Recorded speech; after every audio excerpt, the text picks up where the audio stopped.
Hey, what's up, everybody? This is Dan from the Rebellious Noise Pro Wrestling channel. And in the words of Eric Bischoff's theme song, I'm back. Not so much better than ever, but I am definitely back. And yeah, I mean, there's been quite a bit happen in the time that I've not been around. As I mentioned on the last episode of Lay the Smackdown that I did, I was off holidaying in not so sunny Scotland. But yeah, it was a really nice trip, and I'm glad to be back to review this final Smackdown ever in the Thunderdome. Now, what happened on the final episode of Smackdown in the Thunderdome? Well, before the show even happened, it was actually the night before, we got word that Bayley is actually injured, and she is going to be out for 9 months. We understand that the injury is a torn ACL. Literally just one of those freak accidents that, you've seen it happen in the ring before with like Seth Rollins when he injured himself. He just did like a sunset flip, I think it was, on the off the top rope and just landed on his knee awkwardly. And these kind of things can happen pretty quick. I know, there are some people that are saying that due to like the timing of this, that it could be a work, but I'm working to try and find out 100% whether this is a legit injury. But everything that we seem like we're being told at the moment would suggest that unfortunately it is a legitimate and serious injury for Bayley, ruling her out for 9 months, which would take her to around about April next year, which would be kind of WrestleMania season. But we know obviously from injuries in the past with people that just because the prognosis is that you're out for 9 months, it doesn't always mean 9. It could mean earlier. Obviously, there's, I'm guessing, a chance Bayley could be back for the Royal Rumble. We've got a comment in here. Big shame about Bayley. Hopefully it will make him shake up SmackDown women's division. So that leads me into the very first point of the night. So on this show, Natalya and Tamina were meant to be facing a mystery team. Apparently they had come out to the ring. They cut a promo saying, look, a mystery team that have never been on SmackDown before are actually going to be challenging us tonight, not for the tag team titles. The minute they said that, it's like, oh, it's going to be a couple of girls from NXT. And it was. It was 2 girls from NXT, Shotzi Blackheart on her tank, and her long-standing tag team partner, not Ember Moon, but Tegan Knox. Or, as they're now known on the main roster, just Shotsy and Knox. Yeah, I don't get it. But yeah, obviously with Bayley now going, they obviously are going to need that injection of talent coming into the division. We know that Shotzi has worked a few dark matches, before SmackDown has happened, and hopefully they're quite high on her. I do really like Shotzi Blackheart, but I'm just hoping Vince doesn't turn around and say, "Oh, look, Ruby Riot's just grown her hair out again." That's something I can see him saying actually. But yeah, they came in, they defeated the women's tag team champions, looked quite strong on their main roster debut. Obviously, Tegan Knox, another one that's literally just come back from a serious knee injury, so she will know exactly like what Bayley is going through at the moment. But it's a well-needed injection of fresh talent into this SmackDown women's division.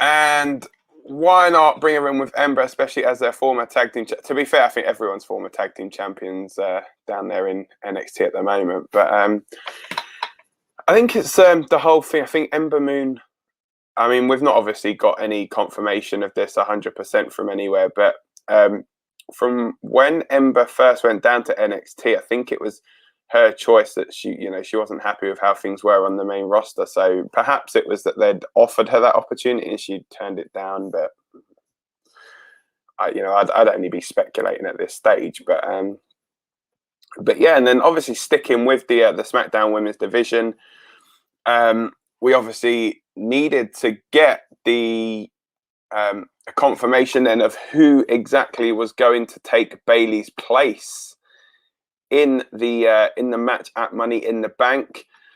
So Sonya Deville comes out to make the announcement, and she said, "Okay, so the opponent for Bianca Belair is going to be a former SmackDown Women's Champion." Instantly, everyone's head starts going, Sasha Banks, Sasha Banks, Becky Lynch, Sasha, Becky. No. Then she said, "Oh, it's going to be a 2-time Money in the Bank winner." Yeah, oh my days! Everyone kind of twigs. Then everyone knows who it is. It's going to be Carmella. Yeah, Carmella. So then it's announced that the match will not take place at Money in the Bank, but will take place next Friday on SmackDown. So for the Women's Tag Team Championship, Women's Tag, what am I on about? For the SmackDown Women's Championship, it will be Bianca Belair taking on Carmella on the first SmackDown back in front of the WWE fans. Yeah, it's kind of disappointing, really, that announcement that it was Carmella. But then we did get Liv Morgan come out. She basically come out and everything she was saying was really legitimate. So she came out to confront Sonya and was essentially just like, look, why do you just keep putting Carmella in stuff? You put her in the Money in the Bank match. You're now putting her in this match. She's like, have you not seen that I keep beating her? I've got her number, and every single time I'm getting overlooked for everything. It's like, what have I got to do to get into this Money in the Bank match? So then Sonya basically says to her, look, if you'd have just waited and listened to me, then you would have heard this. You would have heard that Carmella is out of the Money in the Bank ladder match, and she will be replaced by you, Liv Morgan. Liv obviously is looking really, really happy at this, and it then does become official that Liv Morgan joins the field in the Women's Money in the Bank match alongside Raw's Asuka, Naomi, Alexa Bliss, and Nikki Cross, Nikki Ash, whatever it is that the name that she's going by now. And a woman who you may see on the left-hand side of this graphic who returned last week on SmackDown. Yes, Zelina Vega, who is back. Another woman that just got handed a shot to beat in Money in the Bank. And obviously Liv Morgan joining that field. Meaning, I'm guessing that next week on SmackDown, we are going to see 2 more people announced for that Money in the Bank match. Honestly, would not be surprised from the SmackDown side of it if it is either Shotzi, Blackheart, and Tegan Knox, or whether it is indeed like a Sasha Banks and like 2 big names, basically, like a Sasha and a Becky or something like that. Because, I mean, when you look at the field, it's like, with all due respect, I think Asuka is probably the only one that you would say would legitimately, I guess, be the would legitimately be like seen as a winner. Obviously, getting it last year as well. Got a couple more comments here. Maybe they'll have a bigger pay-per-view for a bigger opponent for the pay-per-view. I'm guessing that's for the Bianca Belair thing. Yeah, but I mean, why would you not just? I guess, yeah, you could have then. I think if that was going to be the case, they would have saved that announcement then until next week, and then did the announcement and said, look, Bayley's not going to be in the match, but we're going to announce the opponent next week. Then obviously, if it was going to be a big name, then they would get obviously the big pop in front of fans. Liv Morgan's been done so dirty from the fact she's never been tag champs as part of Riot Squad. Do you know what? Not even Liv Morgan, like the Riot Squad in general, they were fantastic. I used to love the Riot Squad. There's always that mix, you had obviously Ruby Riot, Liv Morgan, Sarah Logan. They were all super together. They were a great team. I loved them. Honestly, as you say, I'm surprised they never won their tag team titles, in all fairness. And, especially Liv, I think you can see over the years how she's improved so much as a worker on, you know, in the WWE. And, you know, obviously they must be started to see something in her now, or it's just a case of, look, we've not got that many people, go and show us what you can do. And I think, you know, every time she goes out there, she is now proving like what a good talent she actually is. You know, now, if you're saying who would I like, I think I would like to actually see someone fresh win this Money in the Bank match. Obviously, I don't want to give too much away because for those of you that follow the channel, we are going to be doing our Money in the Bank predictions tomorrow, which is Sunday. And yeah, obviously, we know 3/4 of the field for this women's Money in the Bank match. We don't know the full 8-person quota for the match, but you know, I guess we'll do the best we can with what we have at the moment. Then obviously we'll have to revise that on the night of the show. But one match that we do know the full quota of is the men's Money in the Bank ladder match. So as you guys would have known, the feud between Shinsuke Nakamura, or sorry, let me put some respect on the guy's name, King Nakamura and Baron Corbin. You know, obviously this has been going on now for a number of weeks. Nakamura obviously winning the crown from Corbin. Now he is officially the king of the ring. Well, the king of SmackDown, the king of Strong Style. We know that anyway. But yeah, so he defeated Corbin to make his way into the men's Money in the Bank ladder match. We obviously knew that this match was going to happen from last week. And also later in the night, there was, in a match that you may never have seen before, Seth Rollins and Cesaro. This was won by Seth Rollins to put Seth in the men's Money in the Bank ladder match. And yes, quite a diverse field in this men's Money in the Bank ladder match now. So obviously from the Raw side of things, you've got Ricochet, John Morrison, Riddle and Drew McIntyre. From the SmackDown side of things, we've got Kevin Owens, Big E, Shinsuke Nakamura, or King Nakamura, and Seth Rollins. We know as well now that next week on SmackDown, we are going to get Owens, Big E, Nakamura, and Rollins in a Fatal 4-Way match. So, yeah, I mean, that one I think is going to be a lot tougher to pick. You know, 8 men. I guess, you know, with all due respect, I could probably say that I don't feel as though it's going to be Ricochet or Morrison.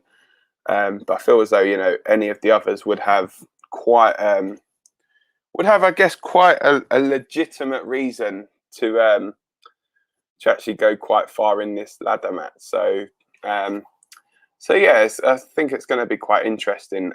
Men's one is stacked, to be fair. Yeah, I mean, and the thing is, we spoke about it a little bit previously as well, and I think I've spoken about it on here a few times. You know, I feel as though they're going to have to do something because obviously the first big pay-per-view back with fans, and you know they've not really built up anyone for Roman Reigns to face.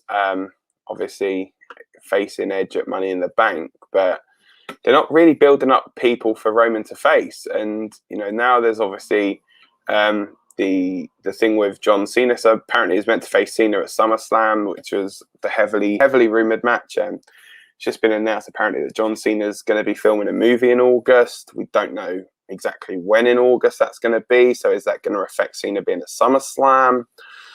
But yeah, I think what we're looking at with this men's Money in the Bank field, I mean, I'll flick it up again. Just I mean, I guess if you're looking through it, then I honestly think whoever wins this match is probably going to go on to challenge Bobby Lashley on the Raw, or whoever comes out of the Raw side of things. You know, I don't think there's anyone legitimate on that side that's going to go after Roman Reigns and have that title feud with Roman Reigns. You know, there's obviously talk that there's going to be an Edge and Seth Rollins match going into SummerSlam potentially as well. Which, you know, I guess you kind of got a little bit of a teaser for that on this episode of SmackDown as well, because obviously Seth was saying about wanting to challenge Roman Reigns last week, and a couple of weeks back, sorry, and Pierce and Deville were like, look, we're not too sure.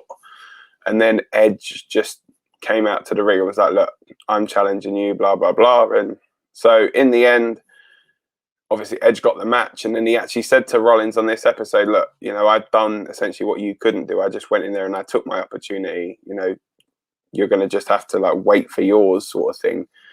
And, you know, it's a match that we've never seen before, Edge and Seth Rollins, which would be a quality match. To be fair, I think they were saying it's the first time we're getting Edge and Roman Reigns actually in a singles match. Obviously, it's meant to happen at WrestleMania, but Daniel Bryan obviously got inserted into that match. But yeah, and then obviously getting towards the end of SmackDown, it was obviously Edge. So the running story throughout the night for this one was the Usos after what happened with Jimmy last week. Obviously the attack by Edge last week, getting beaten up obviously in the ring, and then no sign of Roman at all last week. But then this week, Roman's back and he's like, look, you know, this kind of stuff shouldn't be happening, blah, blah, blah. Edge comes out, he's like, look, I'm going to go out there, I'm going to call Roman out. So Edge goes out, calls out Roman. But then we cut backstage to the Usos and they're saying essentially, look, there's something don't smell right here. This is blatantly going to be a trap. So despite Roman telling them to stay in the back, the Usos do come out. And lo and behold, who should be there to help Edge but Rey and Dominic Mysterio? So yeah, Edge getting help from the Mysterios against obviously Roman and the Usos. Roman then backed off, left the Usos there. They essentially took the beating. I'm not sure if it's like a lead pipe or whatever it was, but that Edge used on Jimmy last week. But yeah, use that in the crossface thing on the Usos again. Just literally him and the Mysterios left both Usos laying in the ring as SmackDown went off the air.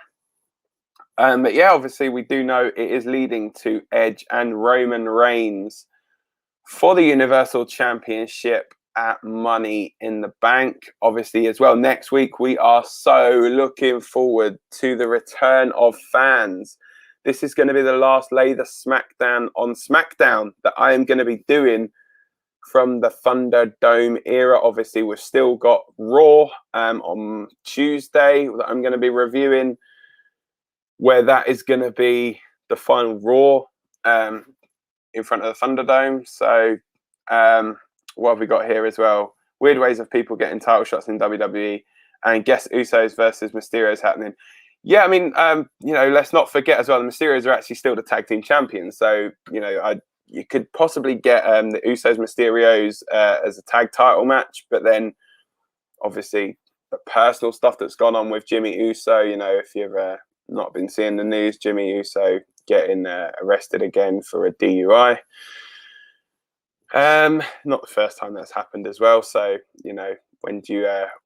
I think WWE have not made up their mind as to what's going to happen there yet, but you know, it's just unfortunate then that you know, the fantastic job that he's been doing over kind of the last year or so, that Jay would get punished as well for what his brother's doing. So, you know, I think the work he's done, I'd like to see something with Jay at least. I could honestly see next week possibly doing a 6-man tag, Roman and the Usos taking on Edge and the Mysterios. You know, and I think if they wanted to make Edge look strong, then going into the Money in the Bank match, they would have him, I guess, pin the Usos or pin Jimmy. But yeah, as I say, it's one of those things where we don't know exactly what's going on there. We don't know, you know, what WWE's thought process is on everything here, but I guess we're going to find out in the weeks to come, and obviously back next week in front of fans. I can't wait. There's nothing better than watching a show, hearing someone's music going off and hearing a natural crowd reaction, whether it's like the crowd going nuts and popping and being like, yeah, or just booing somebody completely out of the arena. Yeah, Thunderdome era ending is a big hallelujah and a game changer. Hopefully, improves the product. Yeah, I mean, we can only hope. You know, I mean, I've myself been in WWE crowds before, and it's been, you know, sometimes just that emotion of like when someone's music hits that you're not expecting, and the whole place just goes absolutely nuts. It's just yeah, just the fake piped in noises of the Thunderdome. I mean, although yeah, you know, don't get me wrong, it looked a great like setup how they had it. You know, they did the best with what they could, but you know, and kudos to them. You know, they do production better than probably a lot of companies out there. But yeah, just hopefully the return of fans will mean an improvement in the product. SmackDown, though, you know, on the whole, SmackDown's actually been pretty good. You know, I've had quite a lot of positive things to say on SmackDown generally on these shows. Raw, on the other hand, I think, you know, that's where they're going to have to look at things, you know, a 3-hour show. This time you're not going to have the luxury of like pre-taping things. You've just got to go out there, give the fans what they want. Let the wrestlers be wrestlers. Let them do what they do best and entertain the fans, the live fans in attendance at the shows. Money in the Bank, obviously, next Sunday. Tomorrow, as I said, we will be doing our Money in the Bank predictions. Yeah, we've got obviously one less match to predict now. Obviously, with the Women's Championship match, it was meant to be an I Quit match as well. The SmackDown Women's Title match being cut from the show. But I'm sure we'll find some other stuff to talk about. But for now, I guess that is everything from me. So yeah, take care, guys. Thank you so much for watching.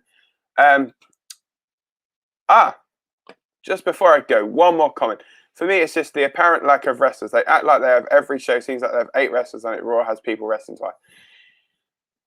Yeah, I mean, just going to quickly get to that point before we go out of it. I mean, yes, you can understand, you know, they want this familiarity with certain faces, and we don't know, I guess, exactly what the whole deal is with like COVID, you know, whether some people have been left off due to COVID or whether, you know, the thing is you've got a 3-hour show.